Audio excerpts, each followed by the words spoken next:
অকৈতব কৃষ্ণ প্রেম যেন জাম্বু নদ হেম, সেই প্রেম নির্লোকে না হয়, যদি হয় তার যোগ, না হয় তার বিয়োগ, আর বিয়োগ হইলে না জয়। কবিরাজ গোস্বামী যেন জাম্বু নদ হেম, সেখানে কোনো রকম আর মিশ্রণ নেই, একবারে খাঁটি সোনা।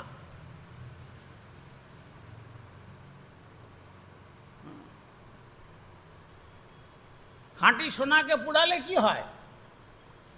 দগ্ধম দগ্ধম পুনরপি পুনঃ স্বর্ণ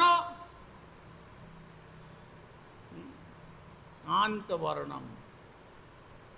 সোনাকে যতই পুড়িয়ে দেওয়া যাক না কেন নাইট্রিক অ্যাসিড দিয়ে, সে তার বড় উজ্জ্বলতা বাড়ে, সেখানে তাকে অনুজ্জ্বল করার মতো পুড়িয়ে তার রূপ নষ্ট করা যায় না।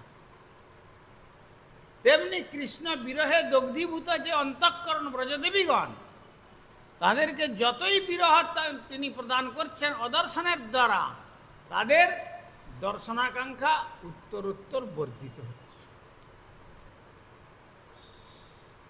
যেমন খণ্ডং খণ্ডং পুনঃ ইক্ষুদণ্ডম, আখের দণ্ডকে যদি টুকরো টুকরো করে যদি ফেলে দেওয়া যায়, সে যেমন তার মিষ্টত্ব পরিত্যাগ করে না, যত টুকরো করুন না কেন যেমন সে তার মিষ্ট রসই প্রদান করে, তেমনি